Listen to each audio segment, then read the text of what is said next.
বেগুন খাসি বাংলাদেশের একটা অতি জনপ্রিয় রান্না।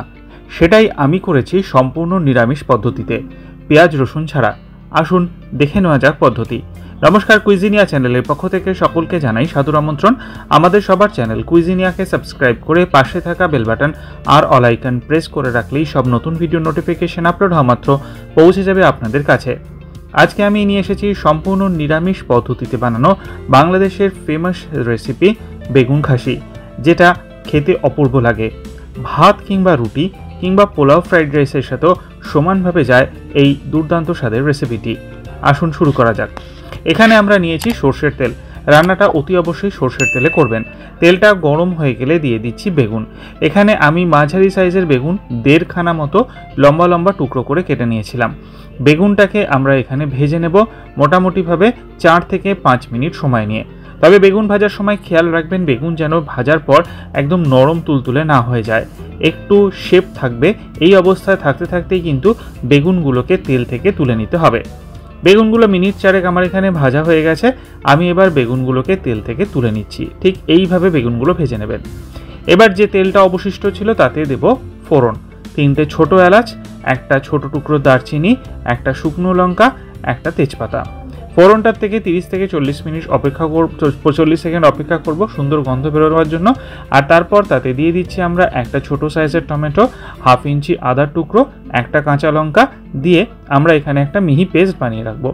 ফোড়নটা থেকে সুন্দর গন্ধ বেরোতে শুরু করলে এই আদা টমেটো কাঁচা লঙ্কার পেস্টটা আমরা দিয়ে দিলাম। দিয়ে মিনিট খানেক সময় নিয়ে এটাকে আমরা কষিয়ে নেব, যাতে টমেটোর কোনো রকমের কাঁচা গন্ধ না থাকে। তারপর এতে আমরা দিয়ে দিচ্ছি স্বাদ অনুযায়ী নুন। বেগুন কিন্তু ভাজার সময় আমি কোনো কিছুই ব্যবহার করিনি, না হলুদ না নুন, সেইটা বুঝে নিয়ে নুনটা দেবেন। নুনটা দিয়ে নেড়েচেড়ে মিক্স করে 1/4 টিস্পুন হলুদ গুঁড়ো, 1/4 টিস্পুন লাল লঙ্কার গুঁড়ো, 1/2 টিস্পুন কাশ্মীরি লাল লঙ্কার গুঁড়ো, 1/4 টিস্পুন করে ধনে এবং জিরে গুঁড়ো আমরা অ্যাড করে দিলাম। মশলাগুলোকে দিয়ে মিনিট খানেক সময় নিয়ে লো টু মিডিয়াম ফ্লেমে কষিয়ে নেব, যাতে মশলার কাঁচা স্মেলটা চলে যায়। এরপর এতে দিয়ে দিচ্ছি আমি টক দই, 50 গ্রাম পরিমাণ টক দই দিয়ে ফ্লেমটাকে দিয়ে দেবো একদম লোতে, যাতে টক দই কোনোরকমভাবে ফেটে না যায়। আর ক্রমাগত নাড়িয়ে টক দইয়ের সাথে মশলাটাকে খুব ভালোভাবে এখানে কষিয়ে নেওয়া হচ্ছে। দই এবং মশলা কষিয়ে নেওয়ার পর এখানে আগে থেকে ভেজে তুলে রাখা বেগুনের টুকরোগুলো অ্যাড করে দিলাম। দিয়ে মশলার সাথে আরও মিনিট খানেক থেকে মিনিট 1.5 সময় নিয়ে বেগুনটাকে ভালো মতো কষিয়ে নেব। দিয়ে দিচ্ছি 1/4 টিস্পুন পরিমাণ চিনি।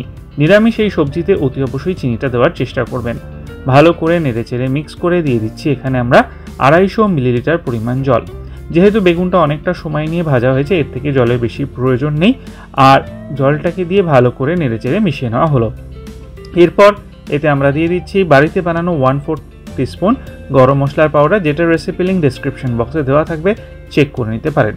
গোটা 4 কাঁচা লঙ্কা দিয়ে একটা ঢাকনা চাপা দিয়ে 5 মিনিটের জন্য মিডিয়াম ফ্লেমে এটাকে আমরা কুক করব। 5 মিনিট পর ফিরে আসলাম, ঢাকনাটাকে খুলে নিলাম। আমাদের কিন্তু এটা রেডি হয়ে গেছে, বেগুন কিন্তু একদম প্রপারলি কুক হয়ে গেছে। নামাবার আগে 1/2 টিস্পুন ঘি দিয়ে নেড়েচেড়ে মিশিয়ে গ্যাসের ফ্লেমটাকে অফ করে দিলেই তৈরি হয়ে গেল দুর্দান্ত স্বাদের সম্পূর্ণ নিরামিষ এই বেগুন খাসির রেসিপিটি। বাড়িতে অতি অবশ্যই এটা একবার ট্রাই করবেন, আর খেয়ে কমেন্টের মাধ্যমে জানাবেন আমাকে ঠিক কেমন লাগলো। যদি ভালো লেগে থাকে বরাবরের মতো একটা লাইক এবং প্রচুর শেয়ার করতে ভুলবেন না যেন।